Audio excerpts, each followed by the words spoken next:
For centuries, a single name has whispered through the halls of history, a name synonymous with unimaginable wealth and perilous adventure: El Dorado, the lost city of gold. This isn't just a story. It's a legend that drove men to madness, a myth that sparked one of the most obsessive and deadly treasure hunts the world has ever known. But what is the truth behind the legend? Did a city paved with gold truly exist in the heart of a South American jungle? Or was it all just a glittering illusion? Join us today as we journey deep into the past, following the trail of gold dust and shattered dreams to uncover the real story of El Dorado. The legend begins not with a city, but with a man. A golden man. In the heart of what is now modern-day Colombia lived the Muisca people. Their culture was rich, their spiritual life complex, and their rituals captivating. Central to their society was a ceremony that would eventually ignite the European imagination. When a new chief, or Zepa, was to be appointed, he would undergo a spectacular initiation. The Muisca would take him to the sacred lake Guatavita, high in the Andes Mountains. There, they would strip him bare and cover his entire body with a sticky resin, then blow fine gold dust over him until he shone like a living statue of solid gold. He was El Dorado, the Gilded One. Accompanied by his priests, the Golden Chief would be set adrift on a raft laden with gold and emerald offerings. As the sun rose, casting a brilliant sheen on his golden form, he would plunge into the icy depths of the lake, washing the gold from his body as a sacrifice to the gods who lived below. His attendants would then cast their precious cargo of treasures into the water. This wasn't about hoarding wealth. It was a profound religious act, a tribute to their deities, a way to maintain cosmic balance. For the Muisca, gold wasn't a currency, but a sacred material, the very tears of the sun. Little did they know that this sacred ritual would be misinterpreted in the most dramatic way possible, leading to centuries of bloodshed and obsession. The story of the Gilded Man and his lake of offerings soon reached the ears of the Spanish conquistadors. Fresh from their conquests of the Aztec and Inca empires, where they had found staggering quantities of gold, they were hungry for more. The tale of El Dorado transformed in their telling. The Golden Man became a Golden King. The sacred lake became one of many in a golden kingdom, and the ritual became proof of an entire city, a metropolis named Dorado, where the streets were paved with gold, the buildings were made of gold, and even the cooking pots were gold. The dream was intoxicating, irresistible. The first to chase this golden phantom was Gonzalo Jimenez de Quesada, who in 1536 led an expedition of nearly 900 men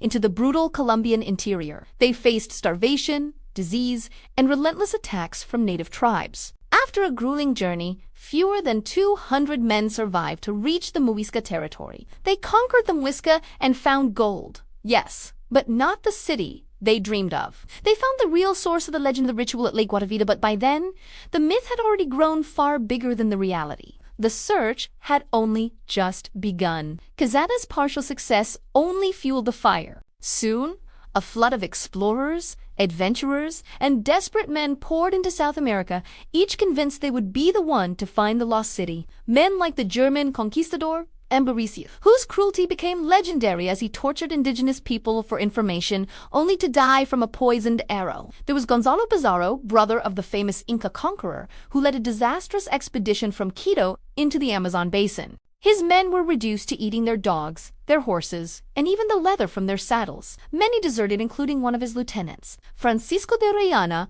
who would inadvertently become the first European to navigate the entire length of the Amazon riverroll while searching for El Dorado. Perhaps the most famous and tragic of all El Dorado hunters was Sir Walter Raleigh, the English courtier and explorer. Convinced the city, which he called Manoa, was located in the highlands of Guyana, he led to expeditions. His first, in 1595, failed, but resulted in a popular book that further cemented the legend in the European mind. His second expedition, over 20 years later, was an unmitigated disaster. Forbidden by King James I to antagonize the Spanish, his men did exactly that. Raleigh's own son was killed in a skirmish. He returned to England empty-handed and in disgrace. The Spanish demanded retribution, and Raleigh, the great dreamer, was beheaded, a final grim casualty of the golden myth. Through the 17th and 18th centuries, the search continued, with expeditions becoming more and more desperate. The location of El Dorado became a moving target. Was it in Colombia, Venezuela, Guyana, Brazil?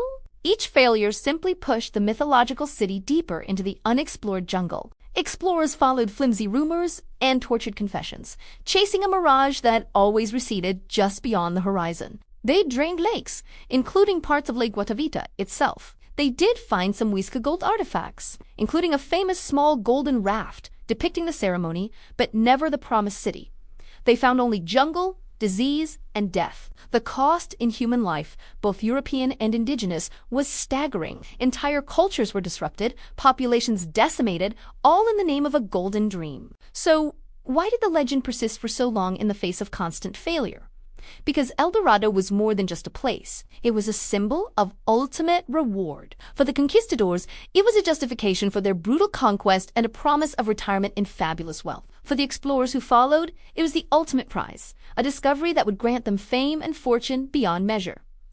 The jungle itself played a role. It was a vast, mysterious, and largely uncharted continent. In a world that was rapidly being mapped and understood, the Amazon remained a blank space, where anything seemed possible, even a city of gold. The less they found, the more they believed there was something incredible just waiting to be discovered. By the 19th century, with the rise of more scientific exploration, the belief in a literal city of gold began to fade. Naturalists like Alexander von Humboldt traveled through South America and concluded that El Dorado was indeed a myth, born from the Muisca ritual and inflated by European greed. The search shifted from treasure hunting to archaeology and anthropology. We began to understand the Muisca not as the guardians of a golden city, but as a sophisticated society with a unique relationship to gold. Today, El Dorado has found its true home not in the jungle, but in our collective imagination. It's a powerful metaphor for any unattainable goal, the ultimate prize that's always just out of reach. It represents humanity's unquenchable thirst for wealth, for adventure,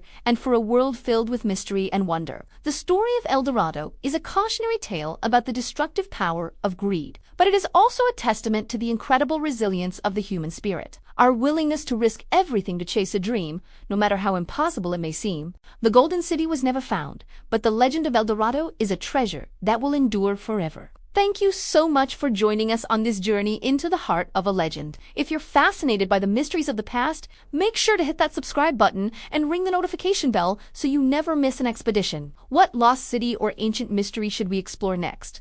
Let us know in the comments below. Until next time, keep searching.